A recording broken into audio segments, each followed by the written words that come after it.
All right, good morning or afternoon, whenever you are choosing to take these notes.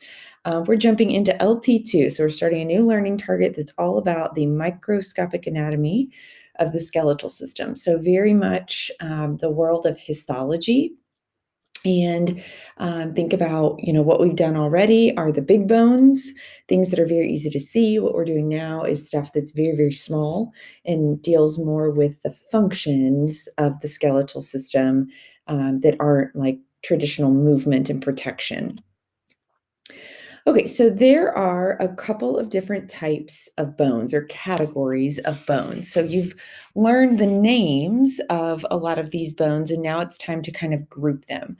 We're going to watch this quick 2-minute video together, and then we will continue with this set of notes.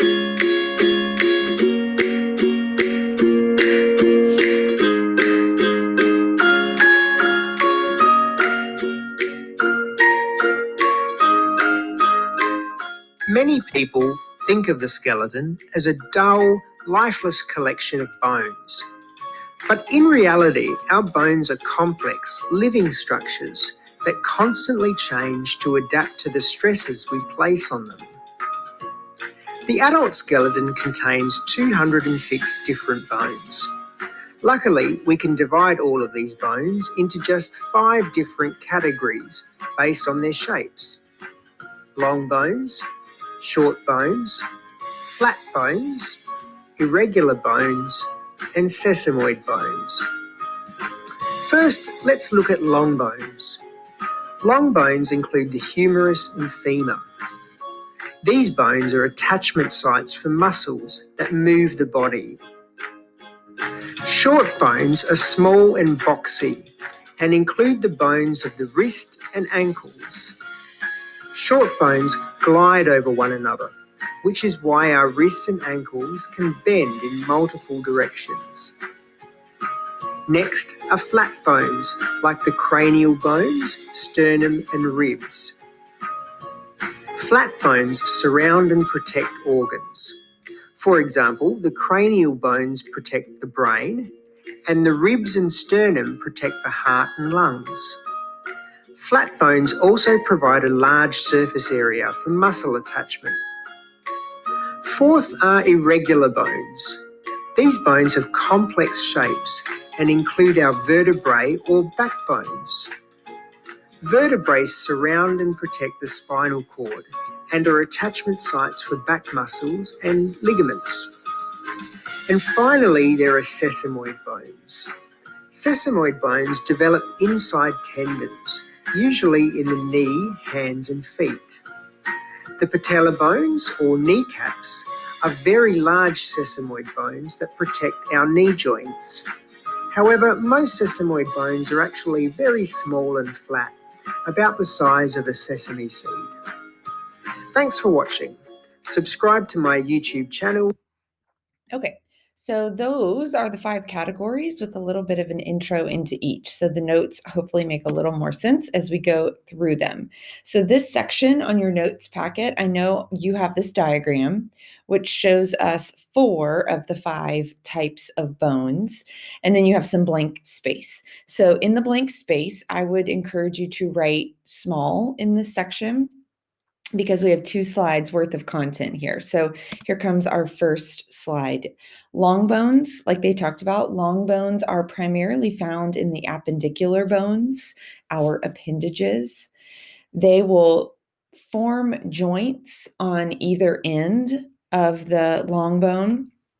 So they're always connected to another bone, and that connection is a joint that moves.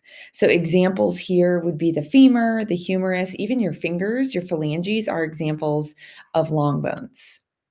Short bones, the video talked about, these are more like boxes or cubes.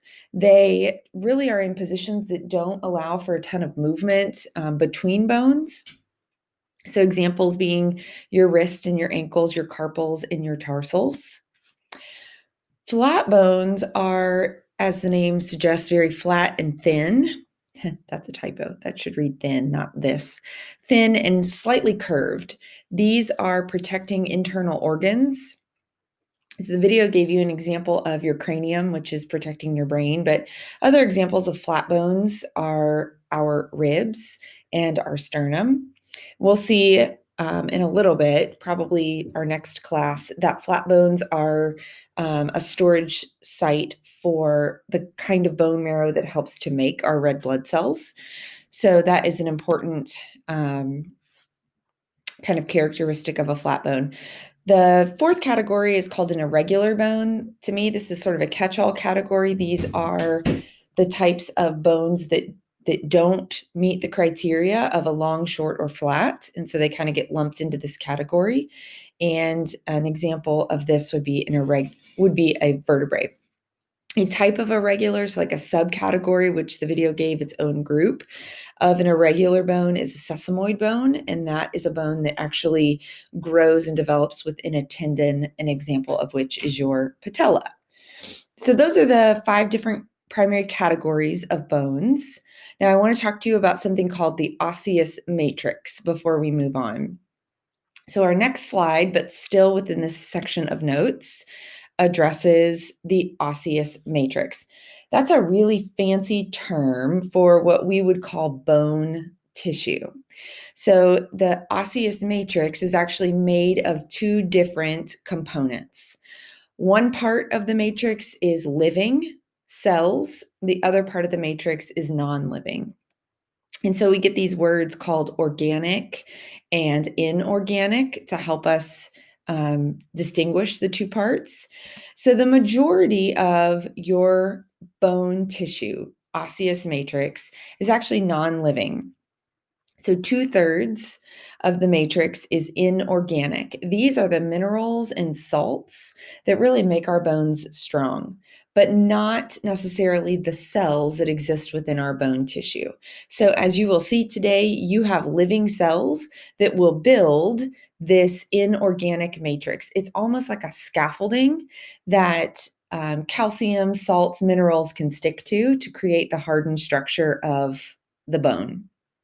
Here, all of these white sort of little branches, these are bone components of the osseous matrix that if you zoom in right here, give us a snapshot. The tiny little cracks have dots in them, and the dots are cells. But everything else that you see that's sort of white, that is the matrix. That is the calcium deposited around a scaffolding. Here is an actual microscope image of bone tissue. And so you can see these rings. It's almost like a bunch of tree trunks stacked together. The dark dots are living cells or our cells. And then all of the white surrounding is the inorganic matrix. So that leaves a third remaining as organic matrix. These are living cells, of which there are a couple of different types of cells, and that is getting ready to come next. So the next section of your notes, you have this diagram with no labels under it, right? So this diagram is meant to be annotated. So you're going to see some characteristics, terminology appear for each one of these cells as we talk about them. You need to add that to this diagram in your notes as if you were annotating this diagram. So the first cell we have right here that looks a bit like a fried egg, the diagram calls it an osteoprogenitor cell. I call it, and many textbooks call it, an osteogenic cell. And so this is a stem cell. And stem cells can, as you know, stem cells can differentiate or turn into a couple of different types of cell types, depending on what is needed. And so this is sort of like a precursor cell that can turn into one of these other, or a couple of these other cell types. These cells are embedded in the inorganic matrix. So what we just saw, the scaffolding of the bone tissue, these cells are hanging out there. And when needed, these cells will differentiate or turn into what I've called a blast or a clast. So this right here, we're going to learn is an osteoblast. And then this down here is an osteoclast. They do different things. And so depending on what is necessary, whether we are trying to build up new matrix or if we are trying to break down the matrix to harvest some of those stored minerals, this stem cell can turn into either a blast or a clast. So let's talk about the osteoblast cell. This next cell that looks like a column shape almost and appears to kind of look like an eyeball on the top. Osteoblast, key part of the word here, blast, it starts with a B, it's a builder cell. So this is going to actually create more matrix for the minerals to stick to. So this is a bone builder cell. When your bone is repairing itself, as you strengthen your muscles and your bones need to respond, these cells kick into gear, or rather, the osteogenic cells will differentiate into blast cells that will then start to build and lay down this matrix, making a larger, stronger bone. So this is a builder cell. Now, this is stretched back to your biology days because this is a builder cell. It has a couple of unique needs. One is for energy. It's working a lot. And so there's a whole bunch of mitochondria in an osteoblast cell. The other need is to create proteins to actually build this matrix. And so these cells have a whole bunch of what I've indicated here, RER, that's rough endoplasmic reticulum, which is an organelle in the cell that makes proteins. So because of the function of the cell, we see some unique structures or additional structures within the cell.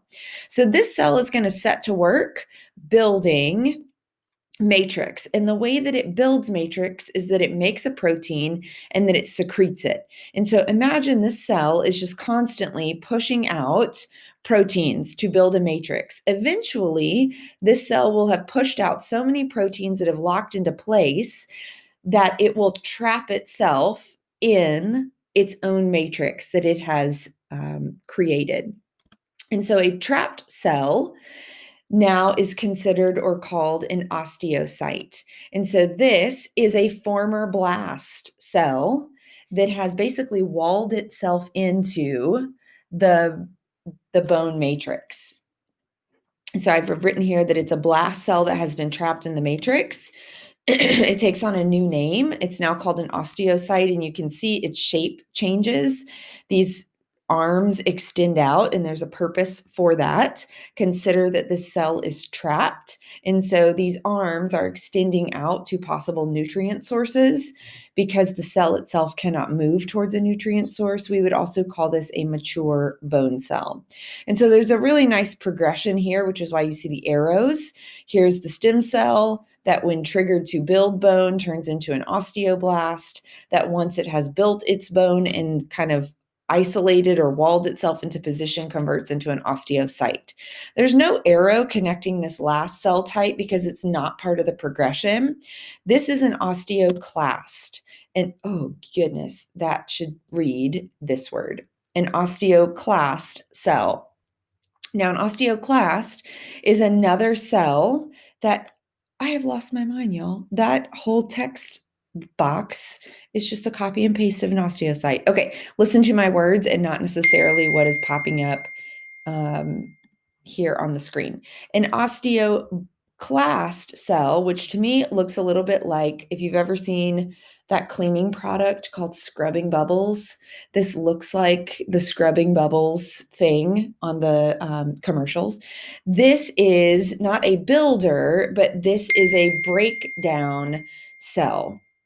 And so this cell will be created from the osteogenic cell, and it will come in and will specifically start to break down bone. And there are reasons that we would choose to break down bone. Remember, one of the functions of the skeletal system is to store minerals. And so it's a storage site. If we need to tap into those minerals, we're going to have to degrade bone. So an osteoclast, for your bullets, number one, I would say that it comes from an osteogenic cell. And number two, it actually breaks down the matrix to release out those minerals. Yeah, just totally copy and pasted that. Sorry about that. All right, so the next section of notes, you need to know about the different cell types because the majority of this learning target is about how do we build bones for the first time ever as an embryo, and then also how do we break them down to harvest those minerals, and why would we even need those minerals to begin with? So that a connection to cell types is coming, but I wanted to talk about a long bone really quickly, and this is where we're going to kind of wrap up this section of notes. But a long bone, things like your femur and your humerus, have some interesting characteristics that will carry us into a conversation about bone marrow transplant and looking at some of those osteogenic cells in bone marrow and why you would even need a transplant. So let's watch the video here really quickly, and then I'm going to come give you some notes, and you're going to essentially annotate that diagram as we go through these different components that I need for you to know about a long bone. So here is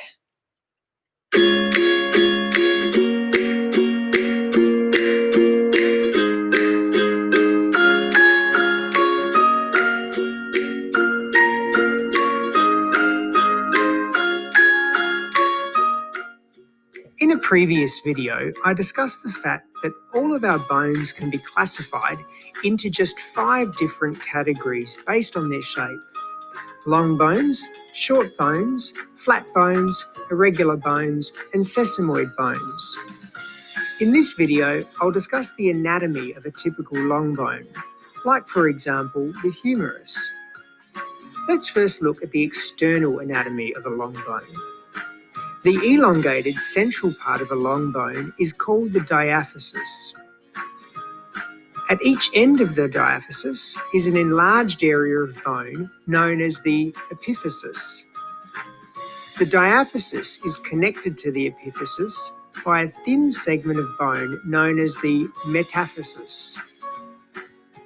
so quick connection to what we have already seen. We have generically called the diaphysis the shaft.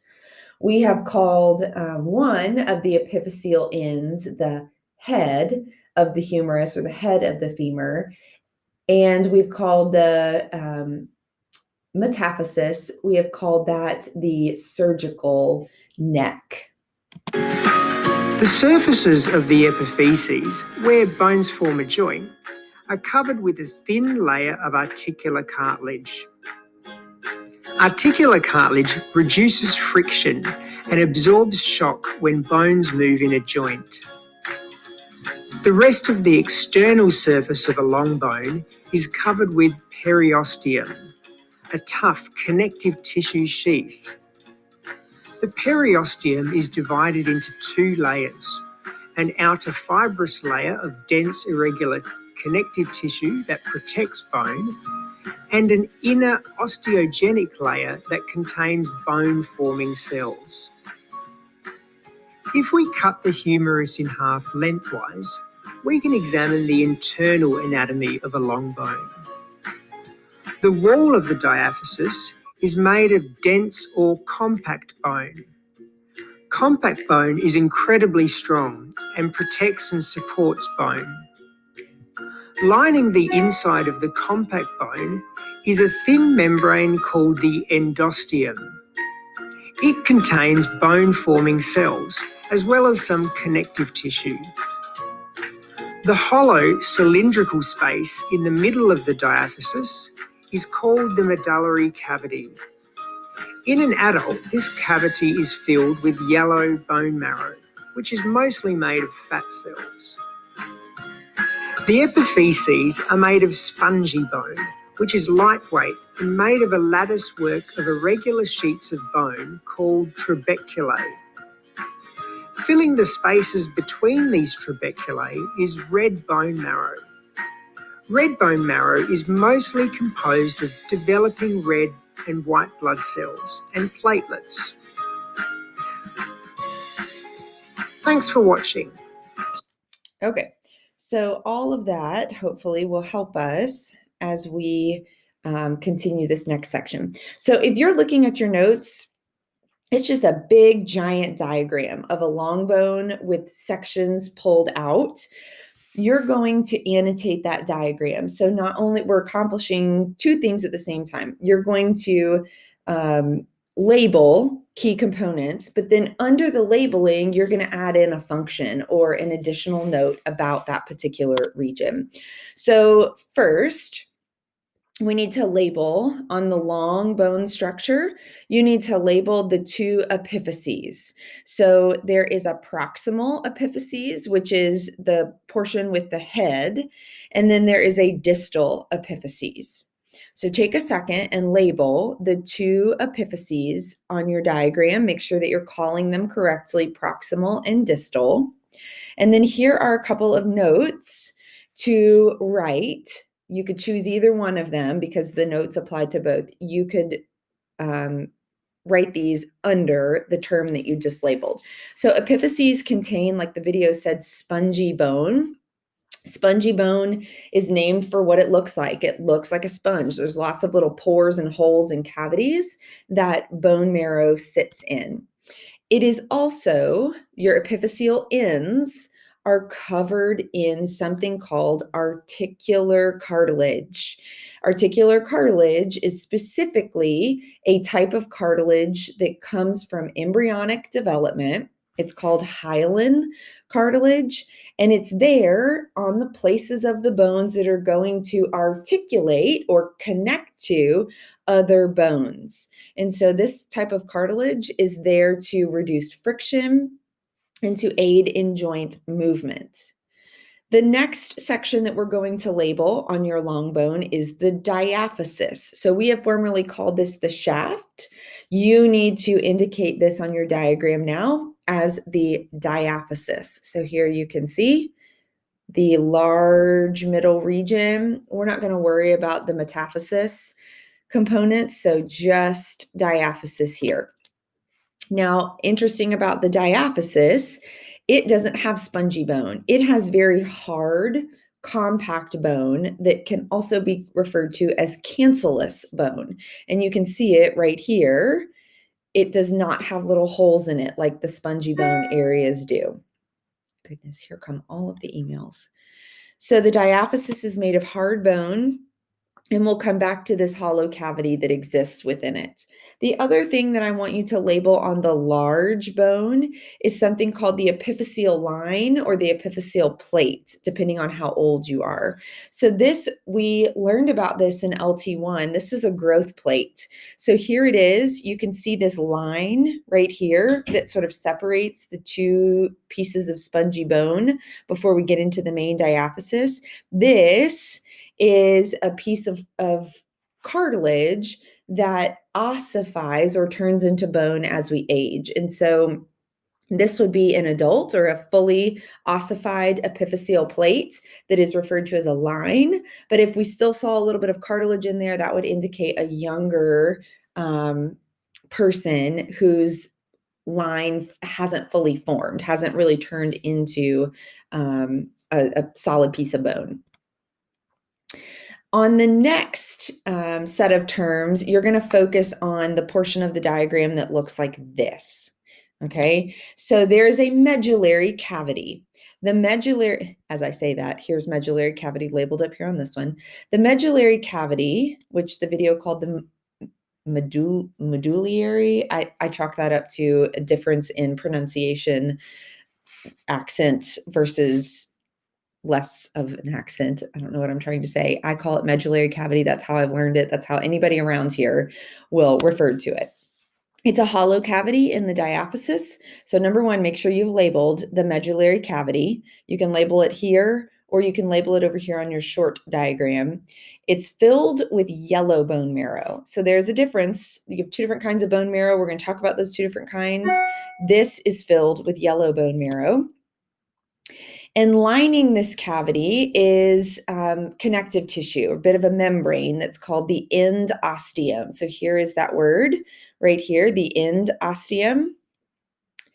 That's on the inside of the cavity. And then surrounding the entire diaphysis on the outside is sort of this whitish, bluish membrane called the periosteum. So make sure that you have the periosteum as the outer wrapping, and then the end ostium as the inner wrapping of this cavity. The periosteum in real life and someone who is living is a little bit green,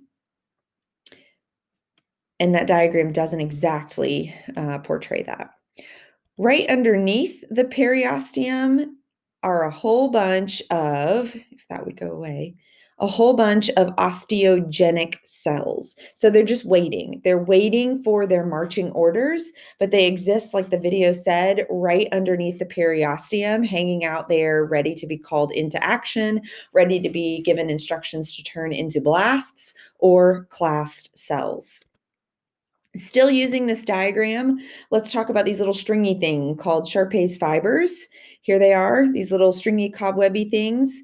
This attaches this periosteum membrane to the osseous matrix. So these serve as attachments. So make sure that they are labeled and that you also indicate their function. The nutrient foramen is another thing that I want you to label. And so the foramen is actually this hole right here. So circle the hole and label it as the nutrient foramen. It's a hole in the periosteum that allows blood vessels and nerves into the actual matrix. And the reason that we're doing that is because there are living cells within that tissue. And so we need access to a circulatory system for the exchange of oxygen and CO2, waste products. We need to get that into the bone tissue. All right, we're going to stop the lecture at this point. You need to go do the long bone diagram that I talked about in class today and make sure that you have both notes and long bone diagram ready to go by the time we meet on Monday. I'm going to ask you to hold that diagram up to your camera, so make sure that it is completed. It's the little coloring sheet in your packet that I gave you at school. Thanks, guys.